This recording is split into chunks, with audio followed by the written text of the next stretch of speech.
Kia ora, g'day, welcome back once again, here with part 6 of my reaction to SASR, Battle for the Golden Road, 1984 selection, SAS selection documentary. So let's jump back in.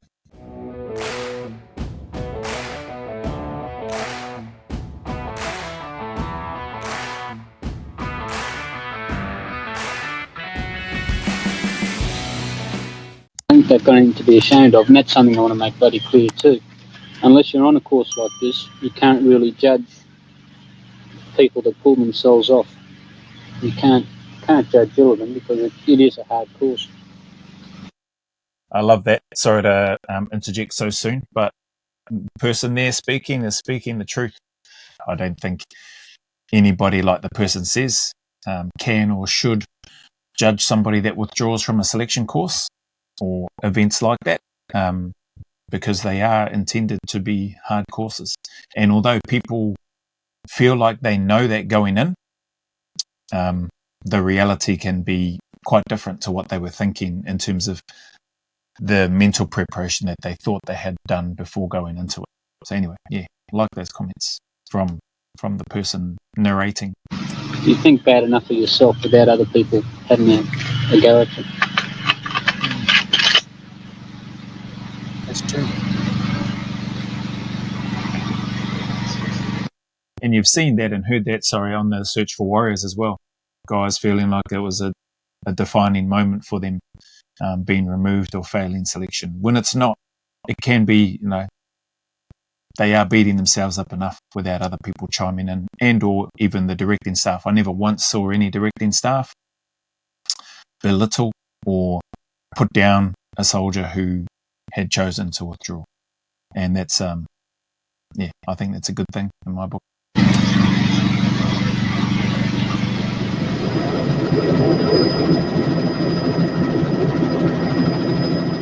A day later, back at Northam, by comparison, it's almost a holiday atmosphere, as the remaining men are taken to the top of a wheat silo 36 metres from the ground. It's a test requiring another sort of courage. Okay, back over the edge. Remember, feet wide apart. Keep them wide apart on the way down. Okay, a bit wider. Wider, wider.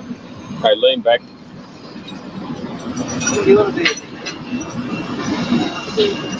Okay, step over, 1 foot at a time. We time this part of the course to provide a buffer between intense physical and mental activities. It's now we give them a basic grounding in rope work. Okay, from there, what I want you to do is keeping your legs up and the balls of your feet on the face. Just skip down in little hops, okay? Away you go. We're testing the student's ability to absorb information and apply it while controlling his emotions in a stressful situation. In this case, we're really testing his ability to control fear and trust his mates. Okay, check. Right, hands off. Hands on. Repel. It's pretty nervous to start with. It's not as bad as what it looks. The more you do, the more confident you get. Straight in it, mate. Hey, lean forward, commit yourself, go for it. Corporal Quinn knows exactly what the students are going through. I can recall the first. It's daunting, man, especially when you start going face first, down objects or down high towers, so to speak, or structures. It's different to going down leaning backwards. Can still be pretty daunting, can still be nerve-wracking, especially if you're not used to it. And then once you get used to it, you start to feel more comfortable, you start to trust the equipment more and more, and your teammates and that too. Taking your hands off while you're suspended in midair is not a normal action, not a typical action for somebody to do, but it's part of the process. And this, part of that, when you're building that trust and earning each other's trust with the people that you're with, that all adds to that. And it's it's cool to see you. I didn't do mine here at Northam on these towers. We were out at Bindoon and we had the towers in between, the suspended ropes, climbing up the side of structures. Instead of using the stairs, we were climbing up the side of the structures, and then going across the ropes, doing a regain on the rope as well, and then carrying on crawling across the rest of the way. It's quite a distance. I can't remember how far it was, but yeah, fair few meters, probably 40, maybe 40, 50 meters thereabouts from memory. I could be wrong, but yeah, somewhere between there, 40 to 50 meters in length, maybe longer. And you had to go out underhand, get to roughly the middle, then do a regain. We spin back up, flip back up onto the top of the rope, and then carry on, drag yourself, pull yourself, and it started to. It sags, and then you're starting to go uphill while you're pulling, and that was, the arms and stuff started to burn on that part of it. At least it did for me, anyway.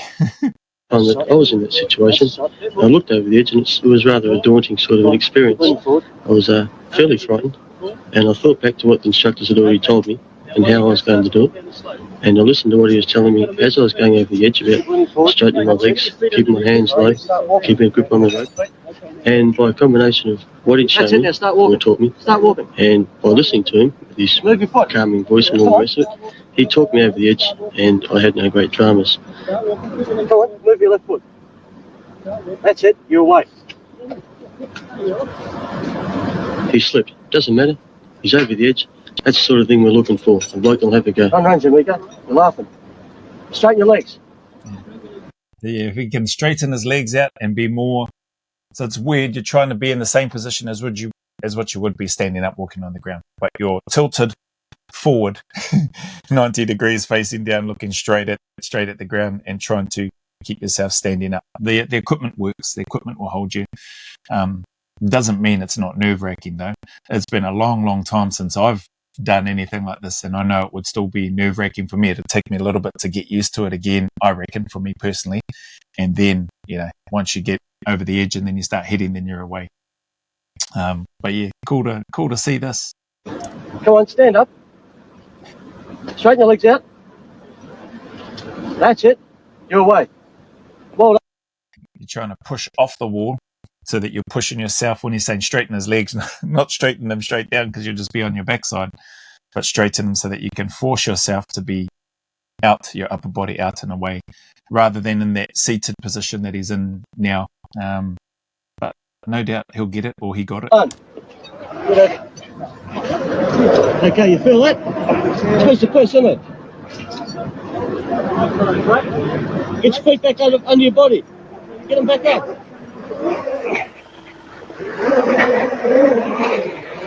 If you think this is unnerving, if he gets into the regiment, he'll be required to do this at night from a helicopter, and that's a different ballgame.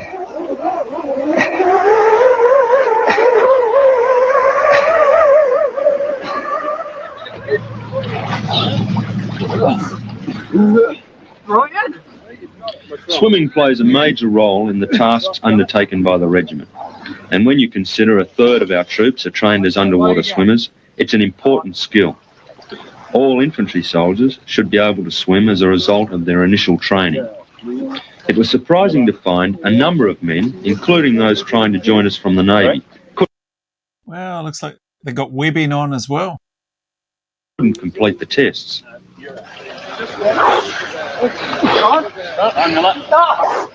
Get back there, man. Watch this man, not a good swimmer, lose control of the situation and panic. Come on, you're right. That's on this thing. Keep going. Go that way. Don't stop. You've got to keep moving to stay upright. Come on. Keep going. Swim hard. That's it, keep swimming. That's the way. Keep going. That's good. Good effort. Keep swimming. The DS, by encouragement, managed to psych him up and pull him through. Yeah, that's again, I think I mentioned it on the other reaction, the encouragement, which I think I heard one of the leaders saying that that's part of their responsibility, or at least it was during that time for selection. Yeah, really surprising to me. Like, there's no way. I don't recall ever seeing anybody struggling in the pools, struggling in the swimming pool on the swim test. There may have been. I was probably just too in my own zone, trying to focus on me and getting through what I needed to get through. But I never once heard any directing staff encouraging candidates that may have been struggling. And so, again, just listening to the staff encouraging, it's, hey, clearly it was part of the process for their time and their era for what they were doing. And it's proven and it's worked. And then over the years, I guess they've come up with other iterations and removed back or pulled back heavily on any sort of encouragement. There wasn't any when I went through anyway. One of our NCOs, who was a patrol commander in Vietnam, made the point that a patrol member who could not swim was a liability. In those days, the man would not be accepted into the regiment before he could swim.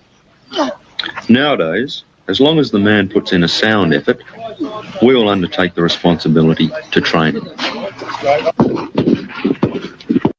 Awesome. Just makes sense with regards to what they're talking about. And just again, hearing those revisions and iterations of the selection and what they'll accept and not accept based on where they were, what they needed, and how they've been progressing.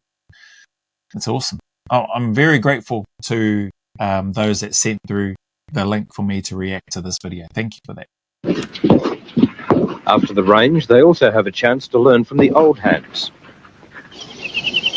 So let's get on our feet and just shake out to about 3 yards apart, and we'll just walk through as I talk you through it. Right? So on your feet, about 3 yards apart, so it's easy for me to control. And of course we can magnify the thing bigger once we know what we're going to do.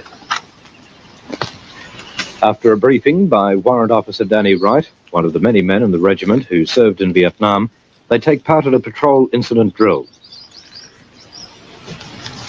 In its war role, the regiment operates in small patrols deep behind enemy lines.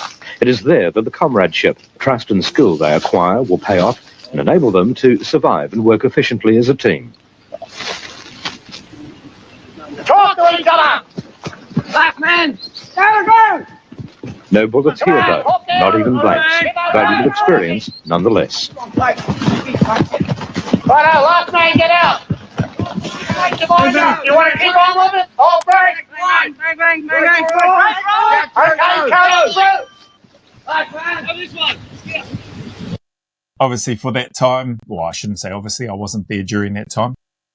But looking at it, the weapon handling and weapon awareness, muzzle awareness and all that sort of thing was likely a different mindset, different approach, and things have certainly changed or had changed and developed by the time I got to the Australian regiment anyway. It was very similar to what we were doing in NZ.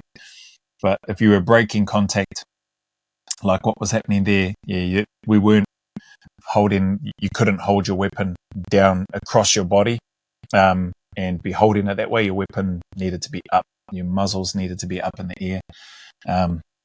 Just in case, you're running, maybe you accidentally, for whatever reason, you shouldn't be. But if a person happened to have their hand on the pistol grip and their finger still sitting on the trigger, holding it sideways and running, and you're running past men, your teammates that may be left and right of you, your weapon's pointing to your left or pointing to the right, depending on if you're left or right-handed, and maybe squeeze the trigger by accident, maybe you trip and stumble and you squeeze the trigger, there could be any number of things. So the teaching, at least when I went through, was muzzles needed to be up in the air, finger always outside the trigger guard, unless you are facing towards an engaging enemy. That's when your finger goes onto the trigger. So interesting to see all of that stuff here, and also interesting to see that we weren't doing that sort of stuff, not on selection in NZ, not on selection when I was in Australia. We did do some weapon handling and stoppage drills that we had to be able to show our competency in for part of the selection, but it wasn't being done in a scenario like that. And even though they're saying bang bang and they're not using rounds and all that sort of thing,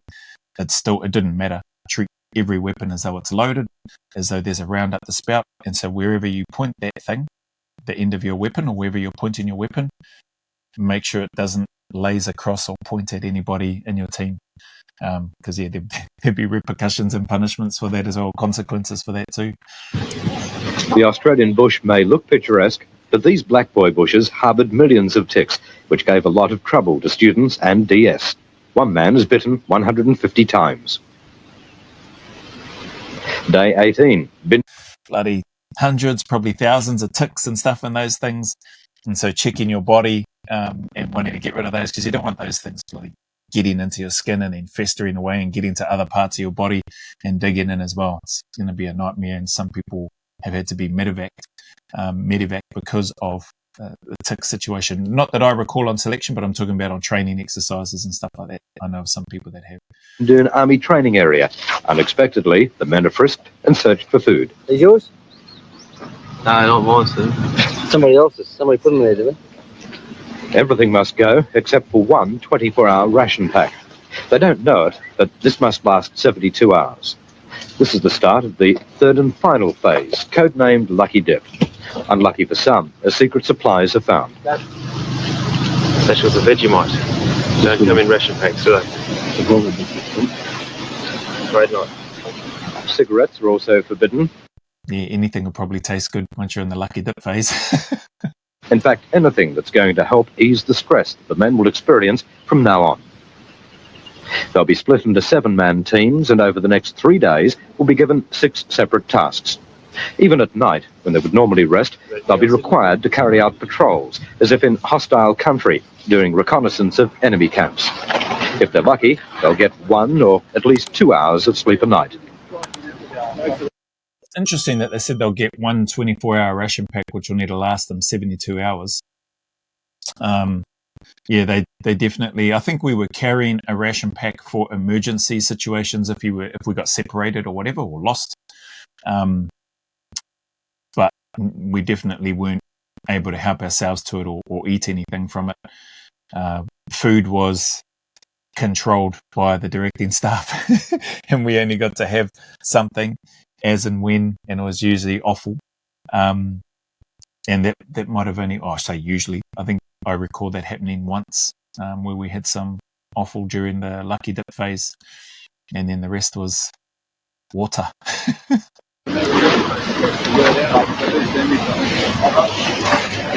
Already some are hungry and start their rations. See what happened to me, Vegemite? Oh, Clifton come up and stole it, had it in the red pack. You always got it. Yeah. Just put some boot polish on yourself.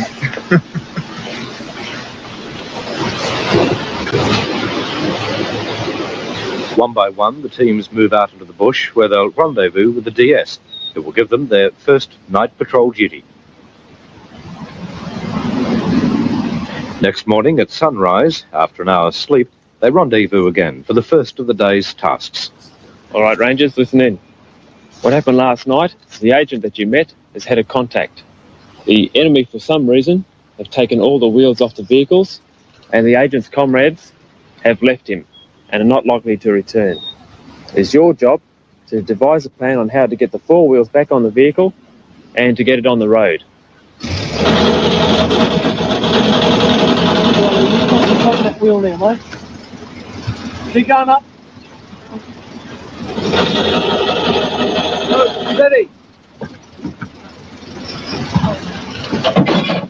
During the contact last night, a piece of the... But to add to their problem, the DS now tells them that they can no longer use... They're going to have to push it. Everybody's pushing there's no way they're letting you drive it, and then all of a sudden it gets to the place where it needs to be, and then it magically starts up, and then you see the staff drive off on it. It's yeah, good memories. That's why I'm smiling. I'm assuming that's what's going to happen in here. They're going to be told they need to push use the engine.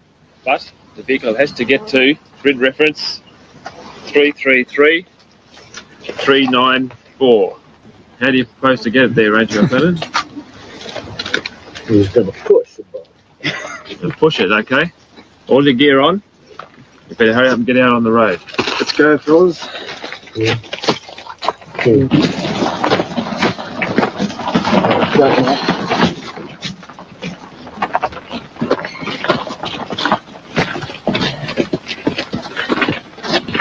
The DS has a very difficult job on his hands.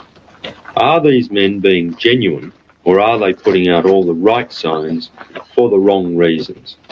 Are they using body language to cover up for their inadequacies? To cut out any biased view which might be coloured by the staff's own experiences in situations like this, we have devised a scheme. Each task has a different set of staff. so that eventually all the students come under scrutiny by at least 6 separate individuals throughout the tasks you're about to see. And I know I've answered some questions in regards to that as well, where I've shared openly that in my opinion, it is a very fair process, the selection process, having multiple eyes assessing you and having a look at how you conduct yourself, how you carry yourself, how you lead, how you follow, how you communicate, the way your equipment is, your dress and bearing, the list goes on, how you assimilate information and apply it. And it's, easily the selection courses that I've been privileged to do and get through and complete, they've been easily the most well-run courses I've ever had the privilege of being a part of. And that's a testament to the directing staff who are running those and all the support staff in that as well that are helping out. They it ran like clockwork, at least in my opinion anyway. They may have been frantically rushing around to do things when things may have changed a little bit or whatever, possibly. But I never felt that. I never saw that. Everything ran as per and when they wanted it to run. And it's definitely a hell of an experience. As they start this 5-kilometre push, although they suspect something is wrong, they don't know it, but they've had their last meal for 2 days. Several things could happen in the group. The more suspicious ones will discipline their intake and make it last as long as they can, down to the last suck of a tea bag. Others, not so disciplined, will eat all their food in the first 24 hours, for one reason or another. When they realise at the end of the push that there is no more food, they have to make a decision. Some groups with a strong rapport and a good natural leader will share the remains of their food around, especially from those that have eaten slowly.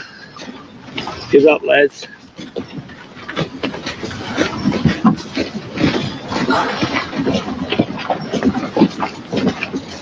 Other less cohesive groups with less dynamic and less innovative leaders will carry on as if nothing had happened. Those with It must be annoying for the guys at the camera crew sitting up there just filming them in their face. food retain their energy. The ones without go without and get weaker, pulling the group down. It should be the officers in the group who take charge of the situation to ensure everyone gets something to eat. Sometimes it will take him longer to realise the practicalities of what is really a survival situation. On the other hand, he may think it better to demonstrate his strength by shutting up and carrying on as best he can, allowing the appointed leader to do his best. Interesting listening to all of that in terms of, no doubt, I don't question the dynamics and the differences that they would have seen in the groups coming through. Again, just speaking from my experience on the Australian selection, there was none of that. We didn't have a 24-hour ration pack that you could help ourselves to for the final phase. And like I said, food was controlled. And everybody, at least in my group from memory, when the offal and stuff came out, which, didn't look great, but I'll tell you what, it tasted pretty good. I think all of us thought it tasted pretty good, what bits we were able to get. And it gave all of us a bit of a boost in that as well. I don't know if you call it nourishment perspective, but definitely from a physical and mental perspective, it gave us a bit of a boost to get some sort of food, albeit food scraps, some people might refer to it as, into our gut, and then to be able to carry on with the other tasks. But I do recall, and I think I've shared this in another part, when we were into Lucky Dip as well, and we went past an area where there are a whole bunch of blackberries, and the blackberries were in season, like you could eat them.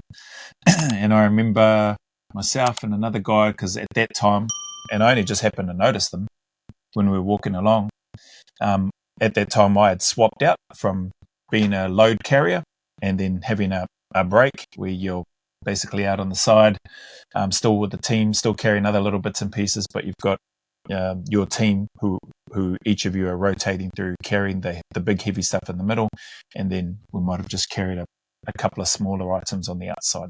So that was your rest, and then move along. And then you just rotated in. If you saw somebody struggling or somebody said, yep, can I swap? Then you just jumped in. But as we were walking along, I saw the blackberries, and yeah, I went over and grabbed a whole bunch, put them into my hand. I think I might have even taken off my J hat. I knew that there were staff around, and I figured they're probably going to be watching me, or they're going to tell me leave those alone. But I think I might have taken off my J hat, grabbed as many as I could, and then as we were still moving, because it's not like we were moving fast. Like, you're carrying a heck of a lot of gear, you're tired, you're hungry, you've had no sleep, or you've had very little sleep, and you're just plodding along, one foot in front of the other. Grabbed as many as I could, then went around to the guys that were carrying, me and the other guy, and we started, getting them to grab some, give them some energy to put it in their mouth so that they could chew and eat on something. And man, I tell you what, I think those may have been the best blackberries I ever tasted. At least in that time anyway, in that circumstance. And that was a good little boost. So we did that for as long as we could. And then I think I remember being told, or our group being told, like, that was enough. So I went around, handed some out. Once I knew that everybody, or once me and the other guy knew that everybody in our group had some, especially those that were doing the carrying still. If there was any left, then I managed to get a couple in, or if it was all gone, because we'd given it to the guys that, they're pretty hungry, then we'd shoot back over, because it was just like this big long row of blackberries. So because we weren't moving fast, we still had some time. Eventually those blackberries disappeared where there was no more. But while we had that opportunity, grabbed some, and then after they had eaten, then I grabbed some. So I think those sorts of, what's the word I'm looking for? I think those sorts of behaviors or traits whereby you're resting and you can see food, it didn't go through my mind until reflecting on this. I probably had a couple of options: feed my own face first, and then, or just feed my face and not worry about taking any to the team, and then just swap out with somebody and then let somebody go, then they can feed themselves and then they come back and swap out. But by then we might have gone past all the blackberries. Or just, what came natural to me, what felt natural to me, was get as many as I could in my hands. Hands weren't big enough. Take off my J hat, put them into the J hat on the outside, not the inside where all my sweat has been, but it would have soaked through to the head anyway. But at that stage, I don't think any of us cared. We would just eat it. So put as many as I could, and then go around and then get the guys to, get as much into them as they could while we were walking, knowing that whilst I was still resting, I could always go and just quickly grab me some if I needed to. So that's what I chose to do. That's what for me felt more natural to do as a member of that team. And whether that was seen as a good or a bad thing, I have no idea. But it felt right to me anyway, and obviously to the other guy as well that was doing the same thing. So yeah, I'll wrap this one up, because I'll probably do one more reaction to it, and then one more reaction should get us through. So anyway, man, yeah, if you made it this far, appreciate your time and support as always. Apologies for my ramblings, but yeah, it's just me, I suppose, trying to share my 2 cents based on some of the experiences that I've had in regards to this video, as it's around the selection and my time on the Australian selection. So again, thank you to those that have sent through this video. It's been eye-opening seeing this. A lot of quite significant, well, probably the main significant differences is the amount of encouragement that I've heard, and that has and was part of their selection process at the time when their selection was being run. So anyway, that being said, as always, the message is the same, regardless of your challenges, trials, difficulties that you may be going through. Man, just encourage you to keep turning up, keep staying in the fight, put one foot in front of the other like these guys are doing. Take one day at a time. Know that the sun will shine again, and that there are better days ahead. And those better days are closer than you think. So just stick at it. As always, go always a little further. Remember, who dares wins and who cares wins. And until the next video, there's a big mana wave coming from me to you, filled with my aroha, respect, appreciation, and gratitude for you all.